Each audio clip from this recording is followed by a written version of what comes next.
मंडळी, खरं तर कोणत्याही राज्याची विधानसभा निवडणूक म्हटली की त्यात सर्वात मोठा प्रश्न असतो तो मुख्यमंत्री पदाचा, आणि ते स्वाभाविक देखील आहे। महाराष्ट्रातल्या विधानसभा निवडणुकीच्या निमित्तानं महाविकास आघाडीत मुख्यमंत्री पदावरून बरीच वादावादी झाली।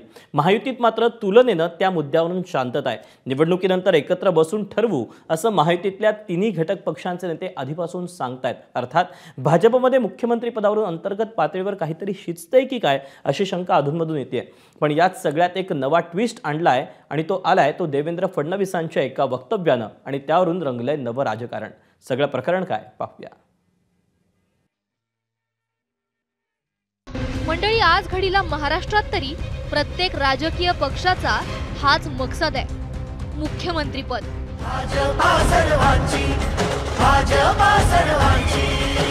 शिंदे साहेबांना प्रचंड मताने विजयी करा, विजयी करा, विजयी करा। आणि त्याच्याच प्रचाराचा धुरळा राज्यभरात उडतोय। पण असं असलं तरी सत्तेत असलेल्या महायुतीतील सर्वात जास्त जागा लढणाऱ्या भाजपचे राज्यातले कॅप्टन म्हणतात कि मैं हमेशा कहता हूं चुनाव टफ है, लेकिन वी हैव एज और पूर्ण बहुमत के साथ हमारी महायुति चुनकर आएगी। मुख्यमंत्री नंबरवर ठरणार नाही। मुख्यमंत्री कौन होगा ये नंबर पर डिसाइड नहीं होगा। मुख्यमंत्री स्ट्राइक रेटवरही ठरणार नाही। ये स्ट्राइक रेट पर भी डिसाइड नहीं होगा। मग महायुतीचे नेते कसा ठरवणार त्यांचा मुख्यमंत्री? ये तीनों मिलकर बैठेंगे और हमको उस समय की परिस्थिति में क्या करना है इसके ऊपर इसका डिसीजन लेंगे। देवेंद्र फडणवीसांना ऐकल्यावर एक गोष्ट नक्की सांगता येते, ती म्हणजे मुख्यमंत्री पदावरून आज घडीला महायुतीत कोणताही फॉर्म्युला नाहीये, कोणतीही शर्यत नाहीये, कोणताही संघर्ष नाहीये। असाच मेसेज मतदारांपर्यंत पोहोचवायचा आहे, कारण अशीच काहीशी भूमिका त्यांच्या मित्रपक्षाचे प्रमुख आणि उपमुख्यमंत्री अजित पवारांनीही मांडली आहे।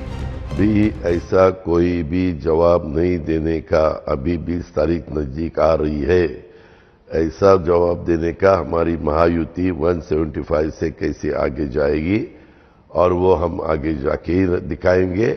और फिर बाद में सब विधायक बैठेंगे और तय करेंगे कि किसको बनाना, क्या करना। इतनी कॉन्फिडेंस कहां से आ रही कि 175 प्लस आएंगे? क्योंकि अच्छी अच्छी योजनाएं लाई है। हमारी लाडली बहना बहुत खुश है, गेम चेंजर होने वाला है, आप देखो क्या होता। असं म्हणत असताना कधी काळी मुख्यमंत्री पदाची आकांक्षा उघड उघड बोलून दाखवणारे अजित पवारही म्हणतात की मी मुख्यमंत्री पदाच्या शर्यतीत नाहीये। खरं तर मंडळी, महाराष्ट्राच्या विधानसभा जाहीर झाल्या तेव्हा सगळ्याच नेत्यांचे भावी मुख्यमंत्री म्हणून बॅनर्स झळकू लागले। महाविकास आघाडीत तर उद्धव ठाकरेंनी भर सभांमधून मुख्यमंत्री पदाचा चेहरा घोषित करा अशी मागणी वारंवार केली। त्यावरून महाविकास आघाडीतील संघर्षाच्या कहाण्याही महाराष्ट्रानं पाहिल्या आहेत। महायुतीपुरतं बोलायचं झालं तर भाजपचे केंद्रीय नेते विनोद तावडेंनी एक वक्तव्य केलं आणि कहाणीत ट्विस्ट आला।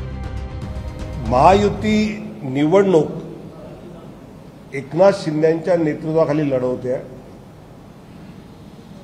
निवडणुकीनंतर महायुतीचा मुख्यमंत्री कोण हे एकनाथ शिंदे, देवेंद्र फडणवीस, अजितदादा पवार आणि भाजपचं केंद्रीय नेतृत्व मिळून ठरवणार आहे। तावडेंनी मुख्यमंत्री पदावरून वक्तव्य केलं आणि महायुतीत मुख्यमंत्री पदावरून अंतर्गत पातळीवर काहीतरी शिजतंय की काय अशी चर्चा सुरू झाली। मतदानाच्या आधी मुख्यमंत्री पदावरून जाहीर वाद नको असा विचार फडणवीसांनी केला असावा। जो हमारे कार्यकर्ता है उनको ये लगता है कि भाई अपना मुख्यमंत्री बनना चाहिए या देवेंद्र फडणवीस मुख्यमंत्री बने, ऐसा उनको लगता है। ये स्वाभाविक है, ये किसी भी पार्टी में होता है। लेकिन आप क्या चाहते हैं? नहीं, लेकिन देखिए, दिल्ली में जो हमारी पार्टी का पार्लियामेंट्री बोर्ड है हमेशा सब चीज़ों का विचार करके फैसला करता है। ये कोई व्यक्ति के लिए फैसला नहीं होता, पार्टी के फ्यूचर का विचार करके फैसला करते हैं। मुख्यमंत्री पदाच्या महत्वाकांक्षेवरून महायुतीत दुमत नको आणि विरोधकांना आयतं कोलीत मिळता कामा नये असा विचार फडणवीसांनी केलेला दिसतोय।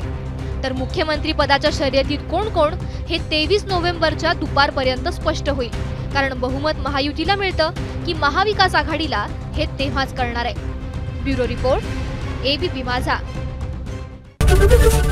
एबीपी माझा, उघडा डोळे बघा नीट।